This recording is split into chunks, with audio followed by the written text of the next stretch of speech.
की भारतामध्ये चित्रपट तयार करण्याची भारतीय दिग्दर्शकांना अक्कलच नाही आहे. हे माझं स्पष्ट मत आहे पहिल्यापासूनच. हिंदू मुस्लिम प्रश्नाबद्दल किंवा मुस्लिम सम्राटांबद्दल अनेक पिक्चर निघालेत. तेव्हा समाजामध्ये अशा प्रकारच्या दंगली झाल्या का, असा वाद निर्माण झाला का? हा वाद या 10 वर्षातच का निर्माण होतोय? पण आपला बायस दूर ठेवून मग सिनेमाला सिनेमा म्हणूनच का नाही बघू शकत? संभाजी महाराजांची बदनामी गडकरींनी केलेली, त्यांचा पुतळा सुद्धा पाडला बघा. त्यावेळेस त्याचा निषेध करणारा पहिला साहित्यिक मी होतो. द्वेषावरचा अजेंडा असणारा मग कोणीही असो, मग संघ असो की ब्रिगेड असो, यांचा मी विरोधच करणार आणि करत राहणार, याचं काही शंका नाही. कोणत्याही साहित्य कृतीत का चित्रपटामध्ये इतिहास पाहावा का? अजिबात पाहू नये. इतिहासकार सुद्धा शिवाजी महाराजांवर संशोधन करायला पुढे येत नाहीत. आपला समाज जातींमध्ये वाटला गेला, मग आमच्या जातीचं या समाजाचं चित्रण का नाही झालं? मग रायप्पा महाराजचं चित्रण छावामध्ये का नाही झालं? मग शिर्केंचं म्हणणं असतं की आम्ही त्यात खलनायक का आम्हाला दाखवलं? जे सीन्स वर आता वाद चालू आहे ते सगळेच्या सगळे सीन्स हे प्रके यात्रेंनी दिग्दर्शित केलेल्या महात्मा फुलेमध्ये आहेतच.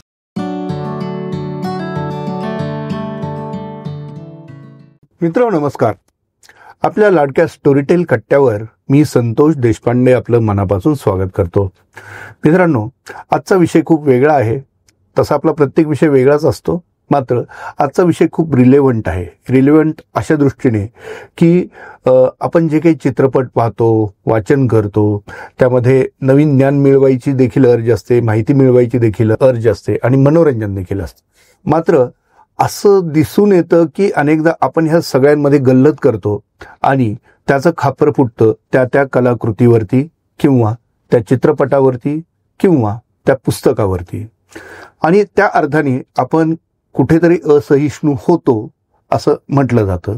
अर्थात जे काही समाजात वाद प्रतिवाद होत असतात त्याला खतपाणी नकळतपणे यातून घातलं जातं आणि समाज माध्यमांवरती टोकाची टीका होते आणि परत त्याला प्रत्युत्तर म्हणून एकूणच समाजमन कलुषित होऊ पाहतं. मग या सगळ्या गोष्टींमागं नेमकं काय आहे? आपण खरोखर कुठल्याही कलेकडे निकोप दृष्टिकोनाने पाहू शकणार नाही का?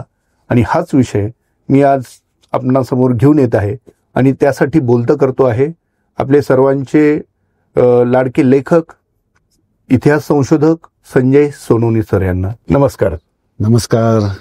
दिल्लीचं तख्त असा विषय घेऊन आपण मागच्या वेळी आलो होतो आणि त्यानंतर आज प्रथमच तुम्ही कट्ट्यावरती आलेला आहात. खरं तर पार्श्वभूमी खूप वेगळी आहे. मधल्या काळात वाघ्या प्रकरण जे आलं त्यामुळे तुमची त्यावरती प्रतिक्रिया, तुम्ही त्याचा केलेला एक प्रतिवाद हा खूप चर्चेत आला होता. त्यावरती खूप मंथन झालं. अर्थात तुम्ही तुमच्या भूमिकेवर ठाम आहात अजूनही, असं तुम्हाला वाटतं? अगदी प्रश्नच नाही.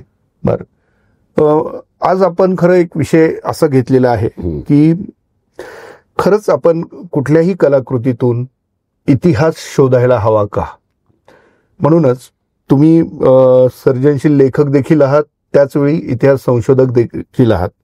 म्हणूनच मला तुम्हाला पहिल्यांदा असा प्रश्न विचारायचा आहे की आता आपण सुरुवात वाघ्यापासून करूया. वाघ्या हे पुस्तकातलं पात्र आहे असं म्हटलं जातं आणि त्याचा अनेकांनी तसाच संदर्भही दिलेला आहे. त्याचे कुठलेही ऐतिहासिक पुरावे मिळत नाहीत असंही म्हटलं जातं. मग जर हे पुस्तकातलं पात्र असेल तर तुम्ही इतिहास संशोधक या नजरेतनं त्याची पाठराखण करणार का? मुळात वाघ्याकडे मी इतिहासातले एक पात्र म्हणूनच पाठराखण करतो आहे. त्याला मी काही काल्पनिक पात्र मानत नाही.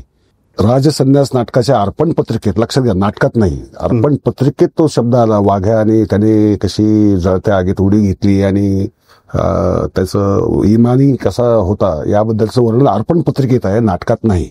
त्यामुळे त्याला मी कलाकृतीतलं वाक्य मानत नाही. त्याच्या आधी चिंग गोगटे, त्याच्या आधी जर्मन पुरावे, हे सगळे एकंदरीत लक्षात घेता शिवाजी महाराजांच्या जीवनामध्ये आणि यादवाडच्या जे शिल्प आहे त्याच्यामधलं कुत्र्याचं जे एक आपल्याला चित्र दिसतं, ह्या सगळ्या गोष्टींवरनं ही शंका बळकट होते, हा विश्वास बळकट होतो की वाघ्या नावाचा किंवा शिवाजी महाराजांच्या जीवनामध्ये एक कुत्रा होता, तो लाडका होता. आणि त्याच्याकडे मी त्याच दृष्टीने पाहिलेलं आहे. ठीक आहे, मी शिवाजी महाराजांवर कादंबरी लिहिलेली आहे. आता मी कादंबरीमध्ये वाघ्या वापरला नाही, कारण मला कोणत्याही प्रसंगामध्ये त्याला वापरावा असं शिवाजी महाराजांच्या खाजगी जीवनातल्या व्यक्तिगत आनंदाचा, मनोरंजनाचा कोणता क्षण मी चित्रितच केलेला नाही आहे. जर चित्रित केला नसेल तर त्याच्या आधीचे बखरकार आहेत किंवा पत्र लिहिणारे आहेत, ते राजकीय सगळं लेखन असल्यामुळे राजकीय लेखनामध्ये तुमच्या खाजगी गोष्टी कुणी त्या नोंदवण्याच्या भानगडीत पडत नाही. त्यामुळे त्याचा उल्लेख बखरींमध्ये नाही किंवा पत्रामध्ये नाही, म्हणून वाघ्या नव्हताच असं जे काही म्हटलं जातं.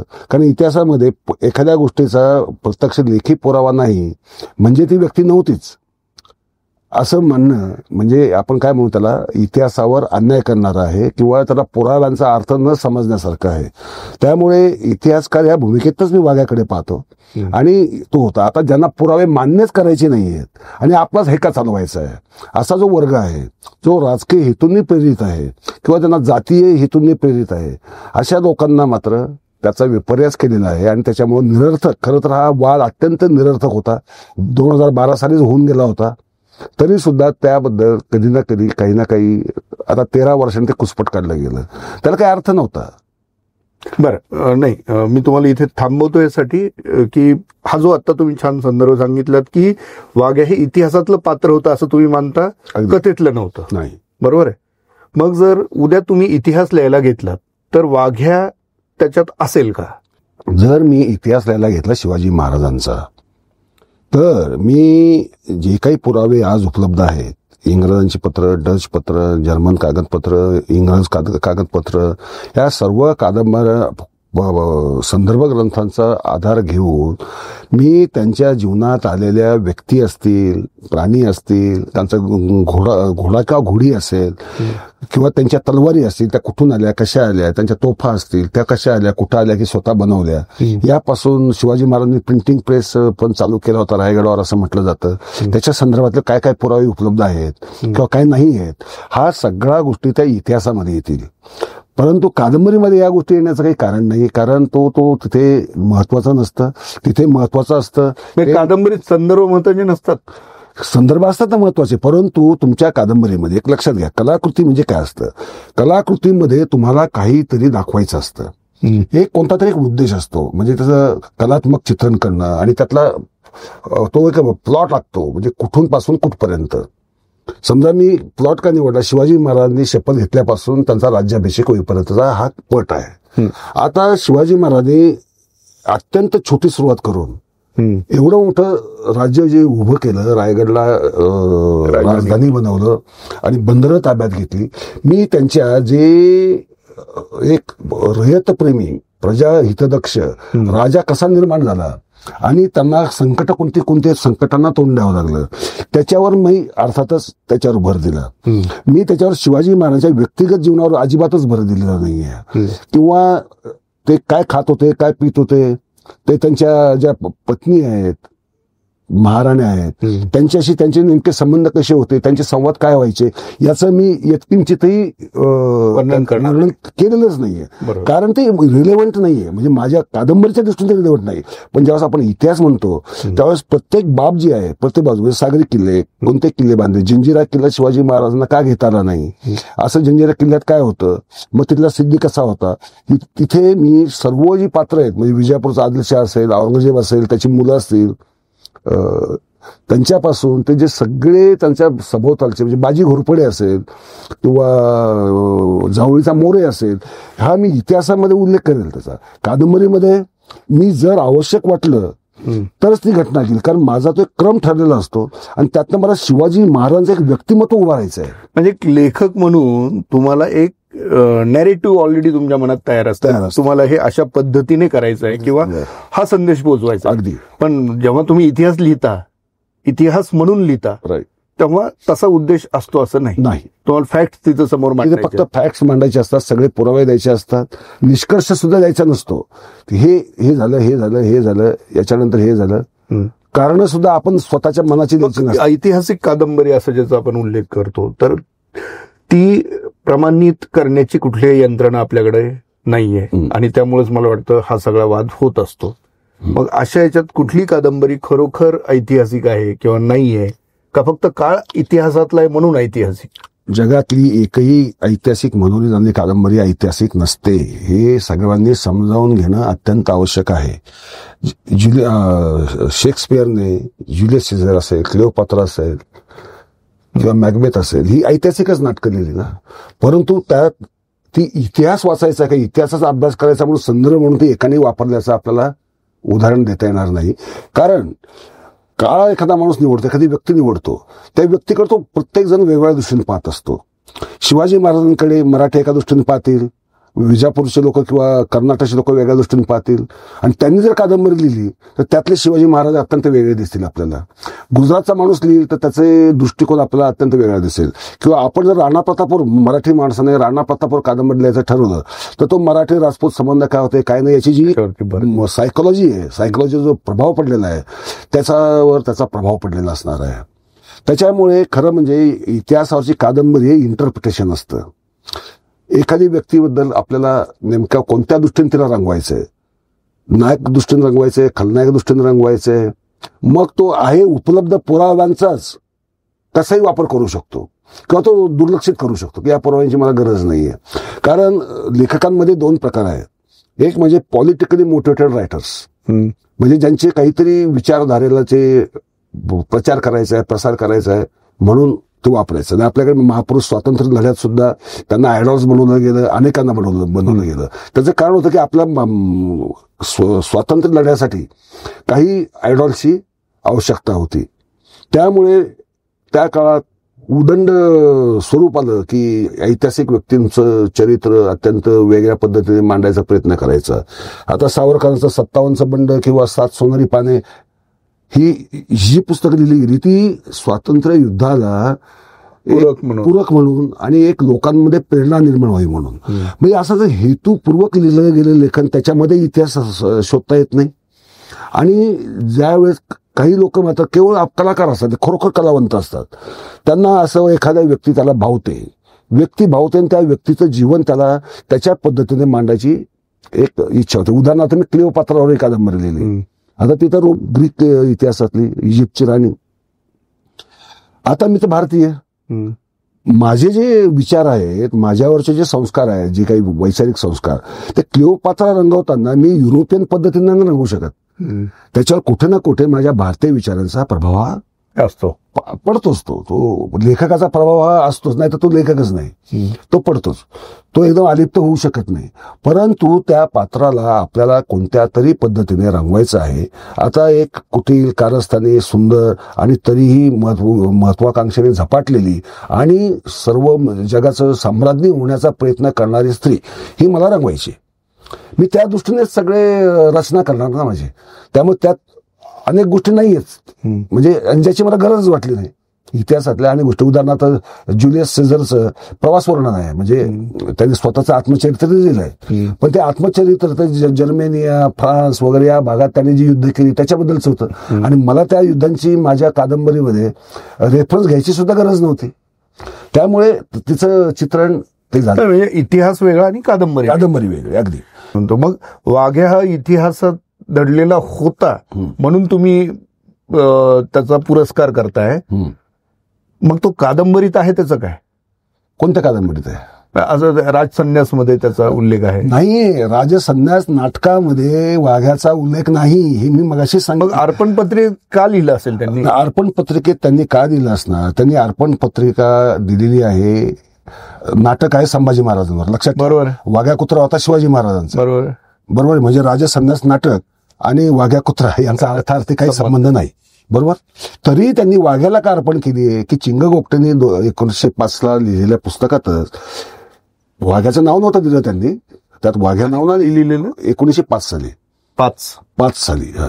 तर त्याच्यामध्ये शिवाजी महाराजांचा इमानी कुत्र्याचा समाधीचा चौथरा शिवसमाधीच्या बाजूलाच आहे असा त्यांनी उल्लेख ते केलेला आहे. आणि ते महाराष्ट्रातील गड किल्ले असं एक इन्फॉर्मेटिव्ह पुस्तक आहे ते. त्यामुळे त्यांनी तिथल्या ज्या दंतकथा असतील, लोककथा असतील किंवा जो स्थानिक लोक काही सांगतात ना, त्यांची माहिती पिढ्यानुपिढ्या चालत आलेली असते.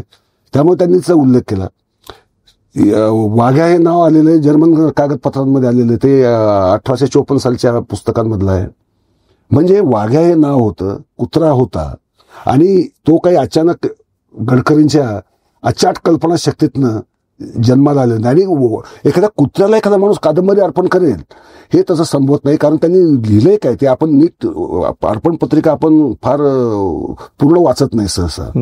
अर्पण पत्रिकेत असं लिहिलंय की ज्याने शेवटपर्यंत इमानाने आपल्या स्वामीला साथ दिली त्यांच्या समाधी शेजारीच यांचा चौथरा असून समाध हा शब्द वापरलाय. समाधी शेजारीच ही समाध असून हा त्रैलोक्यापर्यंत महाराजांबरोबर सोबत देतो आहे.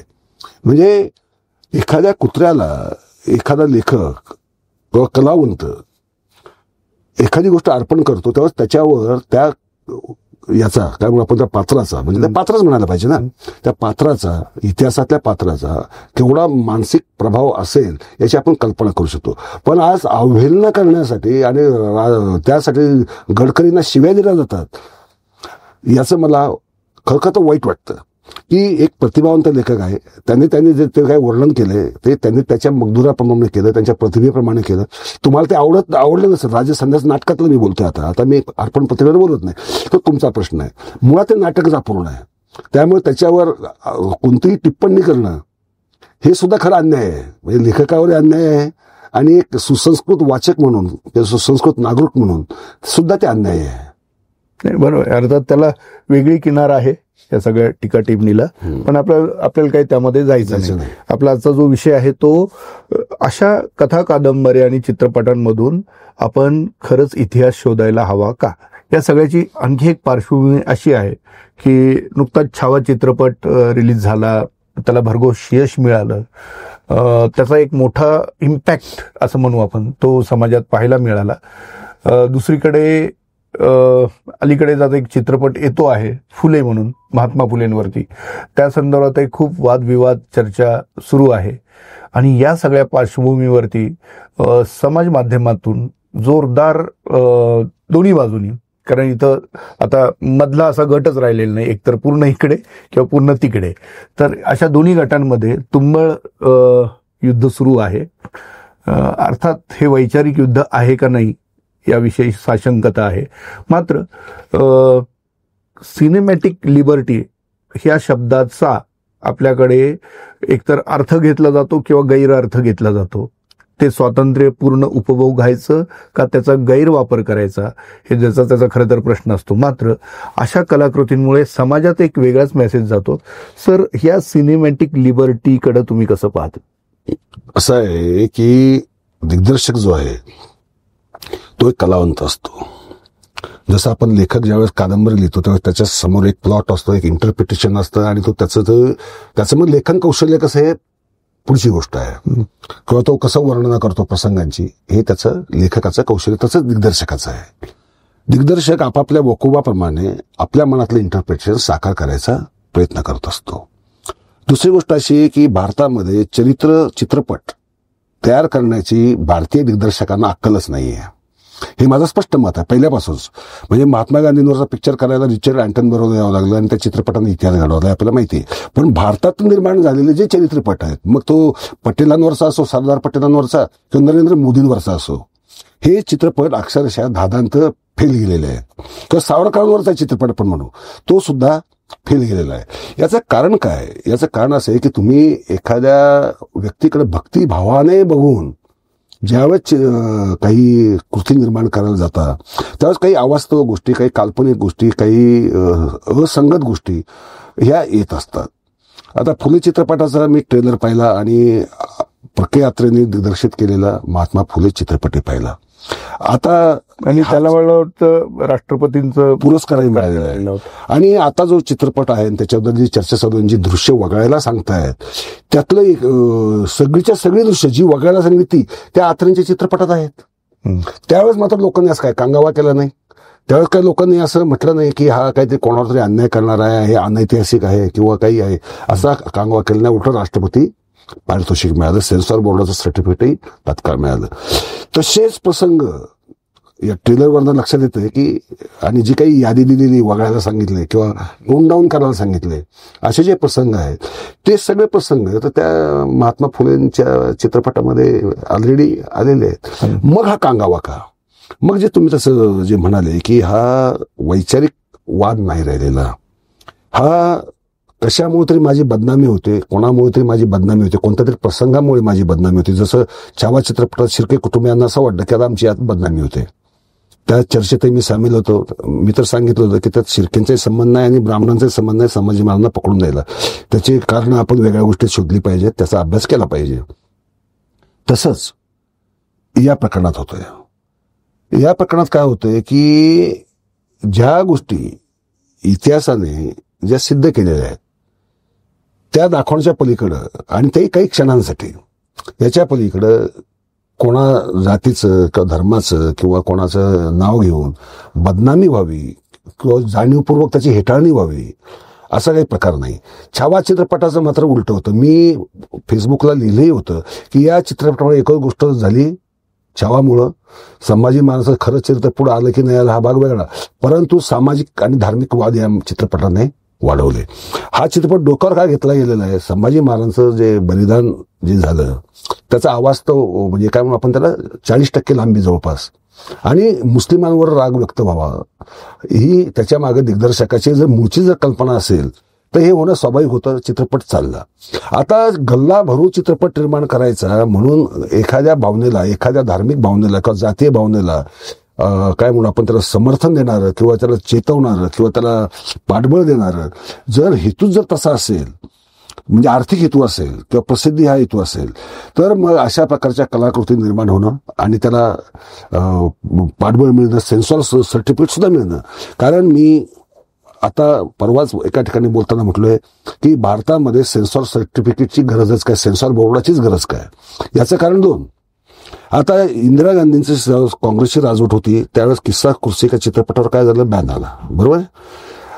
छावा चित्रपटाला मात्र एका मिनिटात सेन्सॉर सर्टिफिकेट मिळालं, पण फुले चित्रपटाला मात्र मिळालं नाही, उलट त्यात बदल सांगितले. म्हणजे ज्या विचारांचं सरकार आहे त्या विचारांचं सेन्सॉर बोर्ड होतं. मग ते आपल्या विचारधारेला अनुकूल असे चित्रपट यावेत, वेगाने यावेत आणि आपला विचारधारेचा लोकांवर प्रभाव पडावा. कारण चित्रपट फार मानवी स्वभावावर प्रभाव टाकणारं माध्यम आहे. काश्मीर फाईल सारखा चित्रपट काँग्रेसच्या राजवटीत कधी पास झाला असता का? नसता झाला, शक्यच नव्हतं होणं, पण तो झाला. म्हणजे विचारधारांचं, कोणत्या विचारधारेचं सरकार आहे याच्यावर जर अवलंबून असेल तर मग सेन्सॉर बोर्डची गरजच काय आहे? सेन्सॉर बोर्ड ठेवणार तुम्ही, फक्त कोड ऑफ कंडक्ट द्या की यात पोर्नोग्राफी दाखवू नका, याच्यामध्ये अगदी विकृत स्वरूपाची हिंसाचार जो म्हणतो आपण त्याला तो दाखव, म्हणजे काय एकदम अंगावर येईल असं हिंसाचार दाखवू नका. असे 8-10 तुम्ही नियम बनवा, ते नियम सगळ्यांना लागू करा आणि ते नियम जो मोडेल तो चित्रपट पूर्ण बॅन करून टाका. म्हणजे दिग्दर्शकांवर तो एक वचक राहील आणि त्याला एक आपली मर्यादा कळेल. म्हणजे कोड ऑफ इथिक्स तुम्ही द्या. तर सेन्सॉर बोर्डची गरज काय? कारण आता 1-2 एखादी दुसरी संघटना उठते, निदर्शनं करते, सेन्सॉर बोर्डावर दबाव येतो, असं तरी होतं. नाही तर काही पक्ष तर असे पक्षच निवडेल की ते तर मुद्दाम थिएटरमध्ये जाऊन तोडफोड करतात, मग निर्मात्याची काहीतरी तडजोड करतात, म्हणजे पैसे खातात थोडक्यात आणि मग माघार घेतात. मग हे का? हे एकतर म्हणजे आर्थिक फायद्यासाठी होतंय किंवा राजकीय फायद्यासाठी होतं किंवा झटपट प्रसिद्धी पाहिजे. आता आपल्याला काही 2 व्यक्तींना तरी झटपट प्रसिद्धी मिळालेलीच आहे ना यामुळे, या फुले प्रकरणामुळे. आनंद दवे असेल किंवा विश्वजित देशपांडे असेल, मिळाली ना.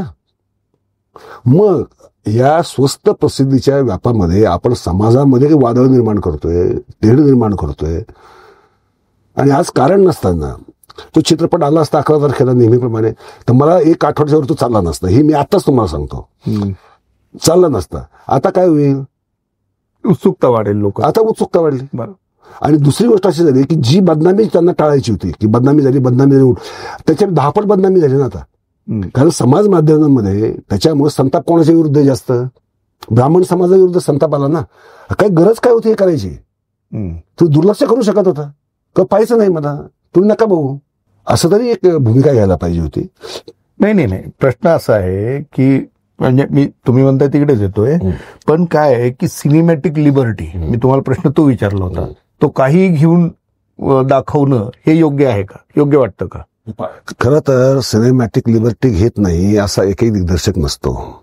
सिनेमॅटिक लिबर्टी ही घ्यावीच लागते, कारण पटकथा लिहिलेली असते, दिग्दर्शक त्याचा स्वतःचा आराखडा त्यानुसार तयार करतो आणि आपल्या प्रसंगाचं चित्रण कोणत्या पद्धतीने करायचं, कोणती व्यक्तीने कोणत्या पद्धतीने अभिनय केला पाहिजे, त्याने कोणत्या पद्धतीने त्याचा अगदी बॉडी लँग्वेज सुद्धा तो दिग्दर्शक ठरवत असतो, संवाद लेखक संवाद लिहित असतो. हे सगळं टीमवर्क असतं आणि त्यात कुठे कुठेही सिनेमॅटिक लिबर्टी ही घ्यावीच लागते. याचं कारण असं आहे की त्याला तो एकही प्रसंग वृक्ष बनवायचा नसतो. तो जर प्रसंग जर वृक्ष बनवले तर मग ते एक डॉक्युमेंटरी आणि चित्रपट याच्यामध्ये मुळात काही अर्थच राहणार नाही. आता इतिहासात किंवा कोणत्याही गोष्टीमध्ये असे अनेक प्रसंग असतात की जिथे खरं म्हणजे ते लोकांना लाऊड वाटतात, जरा आपण काय म्हणू त्याला की अगदी अतिरंजित वाटतात, परंतु प्रेक्षकांना शेवटी चित्रपट प्रेक्षकांसाठी असतो. प्रेक्षकांना कसा वाटेल प्रसंग, कसा वाटेल, अनेक प्रसंगाचं तर पुन्हा पुन्हा चित्रीकरण केलं जातं, कारण तो मूळ अख्खा चित्रपट जो आहे संपूर्ण प्रवास तो एक सुरळीत होतोय की नाही यासाठी सुद्धा तो आपल्याला दिग्दर्शकाला विचार करावाच लागतो. त्यामुळे सिनेमॅटिक लिबर्टी याचा गैरफायदा घेतला जातो का हा जो प्रश्न विचारला, तर मला असं वाटतं की तो गैरफायदा घेतला जातोय हे कोणी ठरवायचं, दिग्दर्शकाने ठरवायचं का प्रेक्षकाने ठरवायचं. आता प्रेक्षकाचे सुद्धा आता कोट्यवधी प्रेक्षक असतात, प्रत्येकाचा विचार वेगळा असतो, दृष्टिकोन वेगळा असतो, जाण वेगळी असते, समज वेगळी असते. मग एखाद्याला जर वाटलं की नाही हा प्रसंग असा नव्हता पाहिजे, तो असा पाहिजे होता, किंवा इथे दिग्दर्शक जरा आपल्या मूळ कथानकापासून हललाय किंवा या मूळ कथेत हे नव्हतंच, म्हणजे अगदी कादंबरीवर जरी चित्रपट निर्माण केला तरी आपल्या लक्षात येईल की त्यांच्यामध्ये फारसं साम्य आढळत नाही. आता अलीकडेच आपण जर पाहिलं की प्रतिपक्ष चंद्रलेखे व कादंबरीवर वेब सिरीज आली, ती किती कादंबरीची प्रामाणिक आहे हा जर विचार केला आपण तर लक्षात येईल की दिग्दर्शकाने त्याच्या पद्धतीने त्याची लिबर्टी घेतलेली आहे आणि त्याला ते घेणं भागही आहे. त्यामुळे सिनेमॅटिक लिबर्टी याचं अर्थ कोणी शोधायचा हा खरा प्रश्न आहे. बरोबर. म्हणजे मग आता दुसरा याचा आपण असा अर्थ घेऊ शकतो की फुले चित्रपटासंदर्भात सिनेमॅटिक लिबर्टी असेल आणि ती त्यांनी घेतली आहे असं आपण समजायला हरकत नाही, बरोबर? नाही, इथे दोन गोष्टीचं गल्लत होते आपली. आणि छावामध्ये मात्र ती जर लिबर्टी प्रेक्षकांनी स्वीकारली असेल तर काही लोकांना ते आवडत नाही, त्याची पोटदुखी होते. आता या दोन गोष्टी आहेत ना, खरं म्हणजे त्यांना एकत्र जोडणं हे जरा अन्याय होईल. नाही, तुम्ही मगाशी संदर्भ दोन्हींचे दिले, पण मी दोन्हींच्या बद्दल बोलतो, दोन्हींच्या बद्दल वेगळं बोलतो, कारण ह्या दोन्ही गोष्टी एकाच पारड्यात मोजता येण्यासारख्या नाहीत. फुले चित्रपटामध्ये ज्या सीन्सवरनं वाद निर्माण झाला मी त्याच्याबद्दलच फक्त बोललेलो आहे, मी काही चित्रपटाबद्दल बोललेलो नाही. जे सीन्स वर आता वाद चालू आहे ते सगळेच्या सगळे सीन्स हे प्रके यात्रेंनी दिग्दर्शित केलेल्या महात्मा फुलेमध्ये आहेतच. असं असताना हे वाद कशाला निर्माण झाला हा तुमचा विषय, हा माझा ह्या फुले चित्रपटाचा विषय आहे. बरोबर. आणि छावा चित्रपटाचा विषय असा आहे की एखाद्या समुदायाबद्दल द्वेष निर्माण करणं, राग निर्माण करणं, संताप निर्माण करणं. असं तुम्ही समजून घेताय ह्याच्यामध्ये? नाही, असं मी प्रतिवाद सांगतोय तुम्हाला, फक्त हे माझं मत आहे असं अशातला भाग नाही, पण मी तुम्हाला याच्यासाठी प्रतिवाद म्हणून हा बोलतोय विषय की हे तुमचं आकलन नाही की असं आहे तसं असलं पाहिजे असं नाही. दुसरं, छावा चित्रपट छावा कादंबरीवरून आधारित आहे, बरोबर आहे, लेखकांनी त्यांच्या पद्धतीने त्याची मांडणी केलेली आहे, तसंच आता जे तुम्ही सांगितलं तसंच दिग्दर्शक त्याच्या पद्धतीने मांडणी केली, मग आक्षेप का? मला अमान्य काय, हा चित्रपट छावा कादंबरीवर आधारित आहे ही भूलथाप आहे. छावा स्पष्ट उल्लेख आहे त्याच्यात. उल्लेख जाऊ द्या, हो उल्लेख काय मी कशावरही करेल. तुम्ही कादंबरी वाचा आणि चित्रपट पहा, तुमच्या लक्षात येईल की कादंबरीमध्ये नसलेल्या अनेक गोष्टी या चित्रपटात आलेल्या आहेत.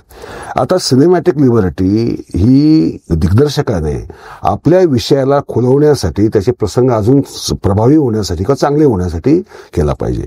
परंतु मी तिसरा उल्लेख मगाशी एक असा केला होता की काही दिग्दर्शक हे मुळातच पॉलिटिकली मोटिवेटेड असतात आणि त्यांचा ठरलेला एखादा उद्देश असतो की मला यातनं हे साध्य करायचंय किंवा मला माझ्या सरकारचं जो मुस्लिम द्वेष हा जो काही भाग आहे आणि जातीय द्वेष मराठा, महार आणि मुस्लिम या तिन्ही पण वर्गांमध्ये मी स्वतः छावा चित्रपट पाहिलाय. मी तिथं असा मुस्लिमांविषयी काही नकारात्मक मेसेज दिलाय वगैरे असं मी कुठेही पाहिलं नाही.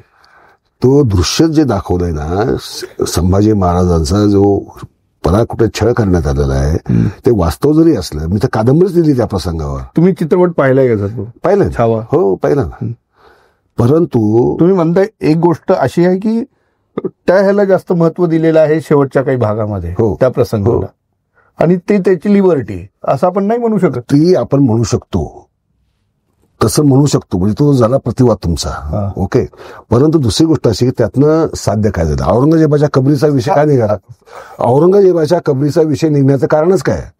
औरंगजेबाचा कधी 350 वर्ष जो प्रश्न कधी निघाला नव्हता, ती कबर शांतपणे तिथे पडलेली होती, त्याच्यावर नागपूरमध्ये दंगल व्हावी, कोल्हापूरमध्ये दंगल व्हावी, हे का घडलं? हे कारण घडायला चित्रपट जर कारण जर असेल तर त्याचा उद्देश काय होता? किंवा उत्तर प्रदेशातही काही ठिकाणी हिंसक वातावरण तरी निर्माण झालेलं होतं. म्हणजे उद्देश ज्यावेळेस तुमचा एखादा कुटील असतो किंवा एखादा विशिष्ट जातीला भडकवून एखाद्या जातीच्या विरुद्ध उभं करण्याचा असतो, त्यावेळेस मला असं वाटतं की लेखक सिनेमॅटिक लिबर्टी हा भाग वेगळा, परंतु तुम्ही विवेक वापरलाय का? कारण सिनेमॅटिक लिबर्टीला विवेकही वापरावा लागतो. कारण आतापर्यंत भारतामध्ये लक्षात घ्या, हिंदू मुस्लिम प्रश्नाबद्दल किंवा मुस्लिम सम्राटांबद्दल अनेक पिक्चर निघालेत. मोगले आझम तर आपल्याला सर्वांना माहितीच आहे. मोगले आझम असेल, जहां आरा असेल, किंवा हिंदू मुस्लिम संघर्ष अगदी फाळणीवर सुद्धा चित्रपट येऊन गेलेले आहेत. तेव्हा समाजामध्ये अशा प्रकारच्या दंगली झाल्या का? असा वाद निर्माण झाला का? हा वाद या 10 वर्षातच का निर्माण होतोय? याचं कारणच हे आहे की काही करून एखाद्या गटाला टार्गेट करायचंय, त्या गटाला बदनाम करायचंय, त्या गटाच्या मनामध्ये समाज मनामध्ये एक रोष निर्माण करायचा आहे. हा हेतूने जर चित्रपट निघाला असेल तर मी त्या हेतूकडे बघतो. सिनेमॅटिक लिबर्टी, मग तुमच्या त्या सिनेमॅटिक लिबर्टी या शब्दाला अर्थच राहत नाही. लक्षात घ्या, कारण तुमचा हेतूच प्रामाणिक नाहीये. एक्झॅक्टली, माझा तोच पॉइंट आहे की कुठल्याही चित्रपट निर्मिती जेव्हा होते, बरोबर आहे, मग आता कुठल्या उद्देशाने काढलाय, तो कसा स्वीकारला गेलाय, ह्या गोष्टी पुढे येणार आहेत, बरोबर आहे. त्याच्या आधीच आपण त्याच्या कुणाच्याही इंटेन्शनवरती कसं बोट दाखवू शकतो? मग अगदी निष्पक्ष जर आपण बोलत असू, बघत असू गोष्टींकडे, तर मग हा आपला पण बायस आहे ना, की ह्यामुळेच हे असं होतंय. हा आपला बायस नाही, आपण आपला बायस दूर ठेवून मग सिनेमाला सिनेमा म्हणूनच का नाही बघू शकत?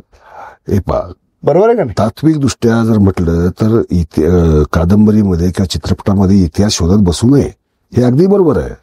तात्विक दृष्ट्या मी तर सेन्सॉर बोर्डच नको असंही म्हणालेलो आहे, बरोबर आहे. त्यामुळे तो प्रश्न नाही आहे. प्रश्न असा आहे की ज्या वेळेस तुम्ही पॉलिटिकली मोटिवेटेड किंवा एखाद्या विचारधारेने प्रभावित होऊन एखादी कृती करून त्याच्या मागे काहीतरी एखादा विशिष्ट उद्देश तुमचा असतो, तुमचा नुसता कलावंत एक निखळ कलाकृती मला निर्माण करायची, हा उद्देश ज्यावेळेस नसतो. आता संभाजी महाराजांच्या शेवटच्या दिवसांवरच मी कादंबरी लिहिलेली आहे. त्यांचे जे छळ झाले सगळे ते मी लिहिलेले आहेत.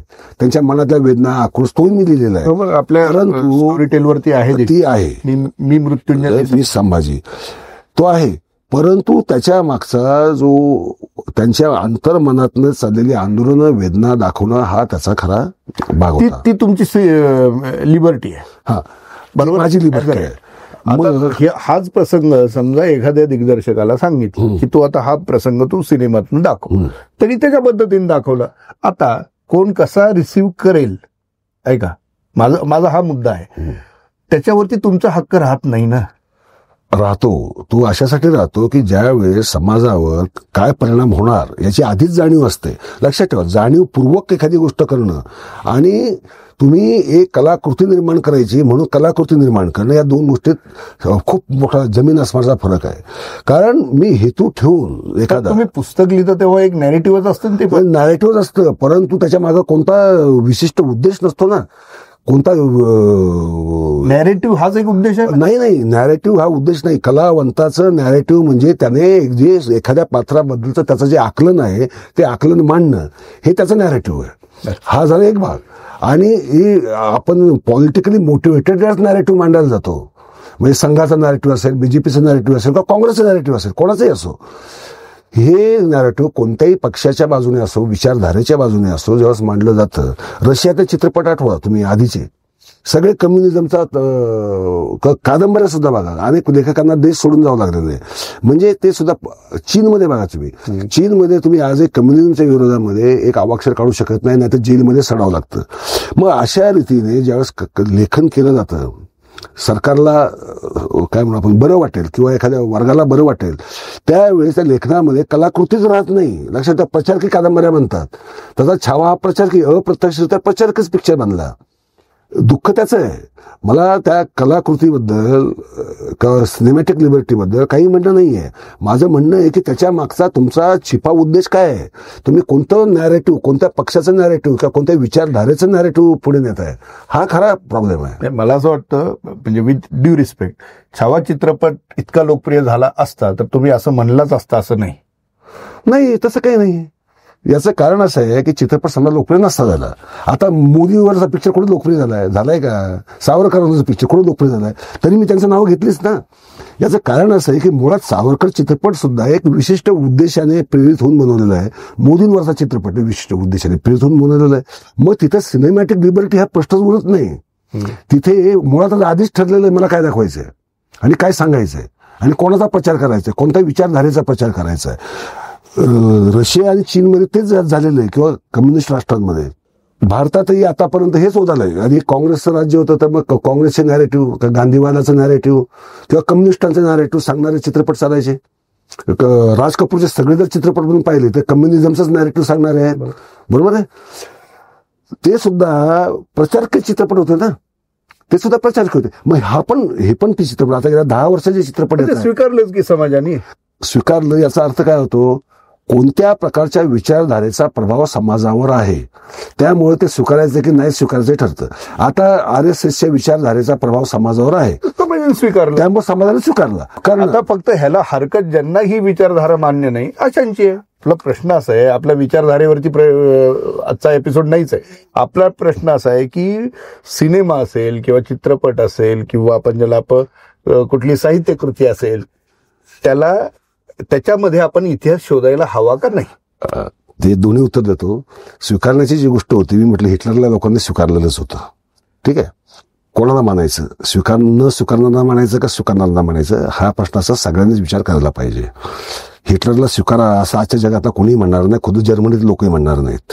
त्यामुळे विचारधारेचा प्रभाव हा, आणि त्यांनी स्वीकारलं म्हणून ते चांगलंच आहे किंवा वाईटच आहे, काही असो असं म्हणायचं काही कारण नाही. ते असतंच तसं, तो विचारधारेचा प्रभाव असतो. नाही तर मी काँग्रेसच्या राजवटीतही असं झालेलं आहे हे म्हटलंच नसतं. मी म्हटलं असतं फार लिबरल होते, हे जास्त कंजूस आहेत किंवा काय म्हणू, तुम्ही जर खरे काय पुरस्कर्ते जागतिकीकरणाचे संकुचित, तर तसं नाहीये. आणि हा जो तुमचा दुसरा प्रश्न, जो खरा भारतामध्ये चर्चेला जाण्याची जास्त गरज आहे. आता बघा, पुन्हा विचारधारांचा प्रश्न येतोच. उदाहरणार्थ राजसन्यास नाटकावर टीका करणारे कोण होते? संभाजी ब्रिगेड. संभाजी ब्रिगेडने हे पाचवण्याला सुरुवात केली की संभाजी महाराजांची बदनामी गडकरींनी केलेली, त्यांचा पुतळा सुद्धा पाडला बघा. त्यावेळेस त्याचा निषेध करणारा पहिला साहित्यिक मी होतो. कारण एका साहित्यिकाचा पुतळा पाडला जाणं याच्यासारखी अन्याय आणि निर्लज्ज गोष्ट जगात असू शकत नाही. त्यामुळे त्याचा मी निषेधच केला होता.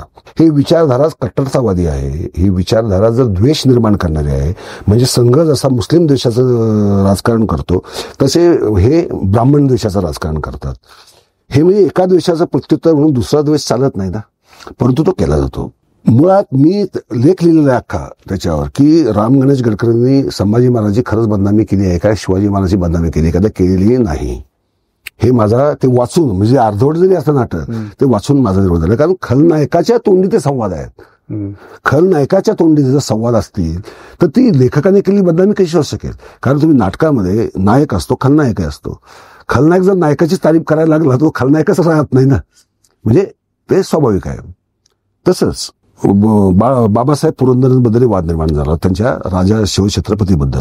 त्यावेळेस बाबासाहेब पुरंदरेच्या पाठीमागे म्हणजे त्यांच्या मीच उभा होतो.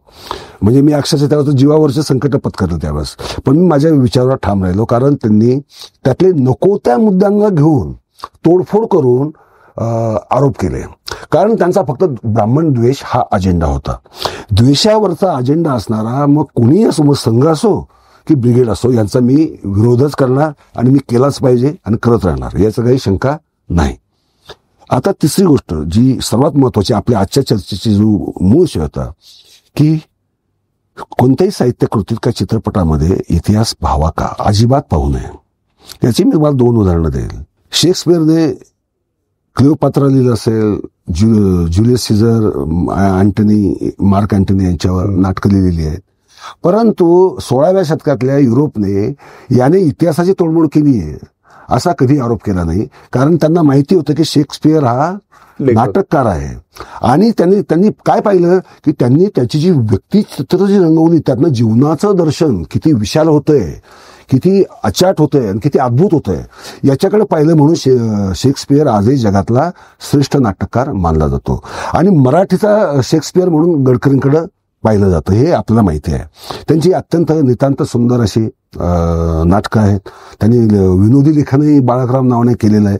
मग या जीवनाकडे निखळ दृष्टीने पाहणारा माणूस तो असा विद्वेषाने भारून किंवा एखादं, जसं मग आपण नॅरेटिव्ह बद्दल बोलतो, कोणतं तरी नॅरेटिव्ह घेऊन लिहिल असं होण्याची शक्यता नव्हतीच. नाही तर एका कुत्र्याला त्यांनी अर्पणच केलं नसतं. त्यांनी आपल्या बायकोला अर्पण केलं असतं, वडिलांना अर्पण केलं असतं, खापर पंजाला अर्पण केलं असतं, किंवा गुरुला अर्पण केलं असतं.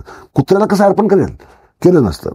म्हणजे किती ते निकोप आणि वेगळ्या मनोवृत्तीचे माणूस होते हे पाहण्याच्या ऐवजी आपण आज महाराष्ट्र त्यांच्यावर तुटून पडलेला आहे. हे अत्यंत दुर्दैवी गोष्ट ही मी सगळ्यांना बजावून सांगू इच्छितो. चौथी गोष्ट अशी की तुम्हाला जर इतिहास वाचायचा आहे ना, तुम्ही इतिहासाची पुस्तकं वाचा. बरं, इतिहासकाराचे दृष्टिकोन असतात, लक्षात घ्या. त्यामुळे तुम्ही एकाच इतिहासकाराचं लिहून त्याचं काय म्हणणं हे बघून जर तुमची मतं बनवत असाल तर त्याला काही अर्थ नाही. तुम्ही त्याच विषयावरची इतर इतिहासकारांनी काय काय लिहिलंय आणि मग तुमची स्वतःची मतं बनवा. म्हणजे इतिहासाचं आकलन ही तशी प्रदीर्घ गोष्ट आहे. ती म्हणजे काय व्हॉट्सअपवर आला मेसेज आणि माझं इतिहासाचं मी तज्ज्ञ झालो असा त्याचा अर्थ होत नाही. आजकाल काय कोणी उठवा इतिहासकार म्हणून मिरवतो किंवा अभ्यासक म्हणून मिरवतो. हे आजचं ह्या समाज माध्यमांमुळं आणि चॅनलच्या वाढलेल्या अचाट संख्येमुळे निर्माण झालेलं दुर्दैवी वास्तव आहे. त्यामुळे इथे विद्वत्तेला महत्व नाही. उपलब्ध कोण आहे? अरे सोनवणे नाही उपलब्ध का? मग चला सावंतांना विचारा. सावंत नाही उपलब्ध का? मग चला कोकटांना विचारा. कोकटा नाही उपलब्ध का? मग बलकवडेंना विचारा. म्हणजे झालं काय की माध्यमांनाच ते घाई, आणि घाईमध्ये जे प्रश्न विचारले जातात त्यावेळी जी उत्तर जातात. तर इतिहास काय आपल्या मनामध्ये सगळा इतिहास ठेवून वावरत नसतो, तोही माणूस असतो. म्हणजे आपली माध्यमही जबाबदार आहे त्याला. समाजाचा जबाबदार त्याच्यामुळे झालेला आहे कारण समाजाला हे समजायला पाहिजे की आपण कलाकृती पाहतो, त्यातनं आवडो का न आवडो, तुम्ही त्यातला अभिनय योग्य आहे की नाही याच्यावर तुम्ही चर्चा करू शकता. दिग्दर्शन योग्य आहे की नाही याच्यावर तुम्ही चर्चा करू शकता. पार्श्वसंगीत त्या काळाला जिवंत करते की नाही, का त्या प्रसंगाला जिवंत करते की नाही हे तुम्ही पहा. सेटिंग जे आहे ते काळाला जिवंत करतं का नाही, का त्या प्रसंगाला जिवंत करतं का नाही हे पहा. रंगसंगती हा सुद्धा महत्वाचा भाग असतो चित्रपटामध्ये, तर ते सुद्धा आहे की नाही हे बघा. तुम्ही लेखकाने असंच का लिहिलं आणि दिग्दर्शकाने तसंच का दाखवलं याच्यावर प्रेक्षकांनी हे करायला नको ना. ते करतात म्हणून तर दंगे होतात, ते करतात म्हणून तर समाजामध्ये अशांती माजली. आज छावा चित्रपटाने वाद निर्माण केला, पाठोपाठ फुले चित्रपटावर वाद होतो. म्हणजे आता तुम्हाला मी महाराष्ट्रातलं एक दुर्दैवी वास्तव सांगतो. इतिहासकार सुद्धा शिवाजी महाराजांवर संशोधन करायला पुढे येत नाहीत. याचं कारण कसं, अनेकांनी तर एका लेखाने, म्हणजे तो माझ्याच ओळखीचा होता, अत्यंत भटक्या विमुक्त समाजातला होता, त्याने डच आणि पोर्तुगीज यांचा पत्रव्यवहार जो शिवाजी महाराज होता त्याच्यावर पुस्तकही दिलं होतं. त्याने मला वाचायला आणून दिलं हस्तलिखित. आणि त्यावेळेस बाबासाहेब पुरंदरचा वाद झाला आणि ते माझ्यावर किती टीका झाली तुम्हाला माहितच आहे. तो आला घरी धावत म्हणे मला साहेब ते हस्तलिखित परत आम्ही जाळून टाकणार आहे. ते म्हटलं का रे बाबा असं काय करतोस? म्हणे सर तुमच्यासारख्या माणसावर असे हल्ले होत आहेत, आता माझ्यावर जर झालं उद्या, माझ्याकडे मी तर म्हणजे अजून भाषा सुद्धा माझी एवढी स्पष्ट नाहीये, अशात माझ्या एका शब्दात जर काही कुठं लिखाणात चूक झाली तर हे मलाही जाळते, माझा समाज पालांमध्ये राहतो, त्यांचं काय होईल? तो घाबरला. त्याने ते पुस्तक अक्षरशः आज तागायतपर्यंत प्रकाशित झालेलं नाही, त्यांनी खरोखर जाळून टाकलं. म्हणजे नवीन इतिहासकार ही किती दुर्दैवी गोष्ट आहे. म्हणजे तुम्ही जास्तीत जास्त संशोधक हवे. आता नेपोलियन बद्दल मी सांगतो, जगात सर्वात जास्त पुस्तकं नेपोलियनवर लिहिली. नेपोलियनचा व्यभिचार असेल, त्याच्या अनेक प्रेसा कशा होत्या, त्याच्यावरच पुस्तकं लिहिलेली आहेत. परंतु फ्रान्समधली जनता, नेपोलियनचा अपमान झाला आणि यांनी याला काय पुरावा का कसं लिहिलं, त्या लेखकाला त्रास दिला नाही किंवा मारहाण केली नाही किंवा तोंडाला काळं फासलं नाही, साधं पुस्तक फाडलं नाही, इतका तो सुदृढ आणि समृद्ध मनाचा समाज आहे. आज आपला समाज तसा नाही आहे. आपला समाज जातींमध्ये वाटला गेला. मग आमच्या जातीचं या समाजाचं चित्रण का नाही झालं, मग रायप्पा महाराजचं चित्रण छावामध्ये का नाही झालं, मग शिर्केंचं म्हणणं असतं की आम्ही त्यात खलनायक का आम्हाला दाखवलं. म्हणजे अशा प्रकारचे सामाजिक वाद निर्माण होणं आणि मुस्लिमांना वाटणं की याच्यात आता आम्हालाच बदनाम करण्याचा डाव आहे. म्हणजे अशा प्रकारचं निर्माण होण्याचं खरं तर कारण नाही. तुम्ही जो आधी प्रश्न विचारला त्याला जे मी उत्तर दिलं होतं त्याला हा छेद वाटेल, परंतु जे प्रत्यक्षात खरोखर घडलं मी त्याला उद्देशून बोललो होतो आणि जे नॅरेटिव्ह त्यांच्याही डोक्यात होतं ते. परंतु जर प्रेक्षकच जर सुदृढ समृद्ध मनाचा असता तर मग असा प्रकार घडणारच नाही. मग दिग्दर्शकाला सुद्धा आपण असं काहीतरी नॅरेटिव्ह सेट करायला जाऊ असं त्यालाही वाटणार नाही, कारण उपयोगच नाही ना. तुम्ही चांगली कलाकृती बनवा, लोकांच्या काळजाला भिडेल असं चित्रपट लेखक किंवा कादंबरी लिहा, नाटक लिहा, काही लिहा, ही जी लोकांना पाहावीशी वाटेल. याच्यावर भर देण्यापेक्षा तुम्ही तुमचं नॅरेटिव्ह सेट करण्यावर भर द्यायला लागला असाल तर मला असं वाटतं तुम्ही चुकताय आणि प्रेक्षक तर निश्चितच चुकीचे आहेत. यांना समृद्ध होण्याची गरज आहे, यांना इतिहास साक्षर व्हायची गरज आहे, यांना इतिहास समजत नाही आणि जो इतिहासांना माहिती आहे तो त्यांनी इतिहासाची पुस्तकही वाचलेली नाही आहे आणि वाचायची इच्छा नाही आहे. तुम्हाला आश्चर्य वाटेल, 1761 पानिपत इतिहासाचं पुस्तक शेजवलकरांनी 61 का 62 साली 100 वर्ष ज्यावेळेस पूर्ण झाली का 200 वर्ष पूर्ण झाली तेव्हा ते प्रकाशित केलं. त्याची पहिली आवृत्ती संपायला 40 वर्ष लागली. विचार करा, ही आपली इतिहासाची आस्था आहे. आपण सगळे म्हणतात ना पानिपतचं आम्हाला खूप दुःख वाटतं ना, खूप वेदना होतात पानिपतच्या, आमच्या काळजावरची भळवळती जखम, अगदी भावनात्मक काव्यात्मक वर्णन करतात. परंतु ज्यामध्ये पानिपतचा ऐतिहासिक साध्यंत वृत्तांत शेजवलकरांनी दिलाय ते पुस्तक वाचायचं वाटत नाही. मग तुम्हाला कसला इतिहास पाहिजे? मी म्हणतो भारताला इतिहासच नाही, मी म्हणतो भारताला इतिहास आहे, हा मिथकांनी भरलेला इतिहास आम्हाला आवडतो. म्हणून आमचा इतिहास सुद्धा मिथकांनी भरलेला आहे आणि तो मिथकांनी भरलेला इतिहास असल्यामुळे होतंय काय की आम्ही इतिहासाचे अडाणी झालेलो आहोत. आम्हाला हवा तोच इतिहास पाहिजे, परत इतिहास पाहिजे, सिलेक्टिव्ह पाहिजे. आम्हाला आमच्या विरोधात जाणारा एकही वाघा कुत्रा नकोच आम्हाला, कारण कुत्रा शिवाजी महाराज जीवनात छे काहीतरी काय, यामुळे कुत्रा नकोय. कुत्रा तर शिवाजी महाराजांचा अपमान करण्यासाठी ब्राह्मणांनी उभारला, खरा राग आहे. त्यांना वाटतं असं, अरे शिवाजी महाराजांचा अपमान करण्यासाठी शिवाजी महाराजांची समाधीच ब्राह्मणांनी बांधली असते, त्यांना कुत्र्याची पुतळा उभारण्याची गरजच काय होती? होती काय गरज? अजिबात नव्हती. परंतु आम्ही सिलेक्टिव्ह आहोत. म्हणजे आम्हाला शिवचरित्राचं सगळं पाहिजे पण आम्हाला कुत्रा नको. आम्हाला शिवचरित्राचं सगळं पाहिजे पण सोयराबाईंना संभाजी महाराजांनी भिंतीत चिरून मारलं किंवा विष घालून मारलं हे आम्हाला ऐकायचंच नाहीये. किंवा राजाराम महाराज रायगडावरनं ज्यावेळेस निघून गेले, ज्यावेळेस जुल्फिकार खानाचा वेढा पडला त्यावेळेस ते सपत्नीक निसटून गेले रायगडावर त्या वेढ्यातनं. परंतु येसूबाईला आणि बाल शिवाजी म्हणजे शाहू महाराज यांना बरोबर घेऊन नाही जाऊ शकले. का नाही जाऊ शकले याच्याबद्दल आम्ही अजिबात चर्चाच करत नाही. म्हणजे आम्ही जे खरे इतिहासातले जे प्रश्न ज्याच्यावर गंभीर चर्चा व्हायला पाहिजे त्याची चर्चा न करता आम्हाला एखादी गोष्ट अशी चालते की जिचा खरं म्हणजे काही रिलेव्हन्सही नाही, अर्थही नाही आणि त्याच्यात वाद घालतो, भांडणं करतो. तुमच्या इथेच मी बसलो होतो त्यावेळेस तुम्हाला आठवत असेल मला फोन आले बाहेरनं, तोडफोड करू का सर उद्या, आम्ही असं झालं. मी म्हटलं हात जोडतो, पाया पडतो, असं काय करू नका. म्हणजे आपण चाललोय कुठं आहोत? इतिहासावरनं आजच्या काळामध्ये कसल्याही प्रकारचा संघर्ष घडवून नवीन संघर्षाचा इतिहास घडवणं याच्यासारखा पाजीपणा जगात असू शकत नाही. खूप रोखठोकपणे तुम्ही तुमची भूमिका मांडली. प्रत्येकाला प्रत्येक गोष्ट पटेल असं नाही, मात्र प्रत्येकातनं एक समान धागा आपला असा आजचा चर्चेतला निघू शकतो. तो म्हणजे आपण कुठल्याही गोष्टींमधून इतिहास शोधायला जाऊ नये. इतिहास हा इतिहास म्हणूनच शोधावा. आणि जसं आता सोनवणे सरांनी सांगितलं की तुम्ही एकाचाच इतिहास पाहू नका, तुम्ही अनेक इतिहासकारांचे संदर्भ त्यासाठी पहा जर तुम्हाला इतिहासाची खरंच आवड असेल तर. अन्यथा अशा कथा कादंबऱ्या आणि चित्रपटांमधून इतिहास शोधत बसाल तर स्वतःतील संवेदनशीलताही हरवाल किंवा आपली वृत्ती संकुचित करून घ्याल. आपला दृष्टिकोन संकुचित होऊ शकतो. असा एक मोठा धोका आजच्या काळात दिसतो आहे. तरीही सोनवणे सरांनी अतिशय परखडपणे त्यांच्या भूमिका आपल्या पुढे स्पष्ट केल्या. विशेषतः इतिहासकार इथून पुढच्या काळात नव्याने लिहिण्यासाठी धजावतील का नाही अशी मुख्य चिंता त्यांनी व्यक्त केली. आणि मला वाटतं आज स्टोरीटेल कट्ट्यावरती ज्या पद्धतीने त्यांनी या सगळ्या गोष्टींची उलगड करून दिली, त्यांचे सगळे मुद्दे मला मान्य नाही आहेत.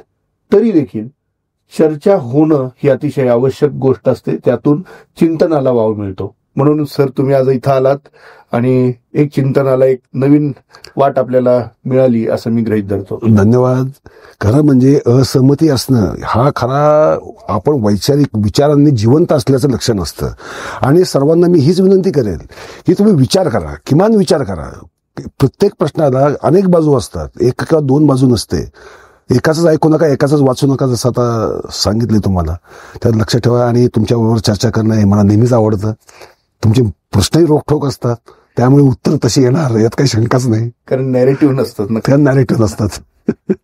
धन्यवाद सर आल्याबद्दल.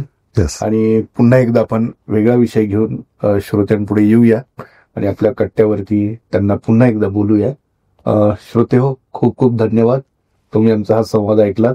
तुम्हाला आवडला असेल तर जरूर आम्हाला लाईक करा, हा संवाद शेअर करा, आमचं चॅनल सबस्क्राईब करा. आणि त्याचवेळी आपले काही या संदर्भातले प्रश्न असतील ते जरूर तुम्ही कमेंटमध्ये लिहा. भाषा फक्त व्यवस्थित असावी. आपले प्रश्न मी संजय सोनवणे सरांपर्यंत पोहोचवेन. आणि जर शक्य झालं तर त्या प्रश्नांना घेऊन पुन्हा एकदा आपण सोनवणे सरांना इथे बोलूया आणि त्यांच्याशी चर्चा करूया. धन्यवाद.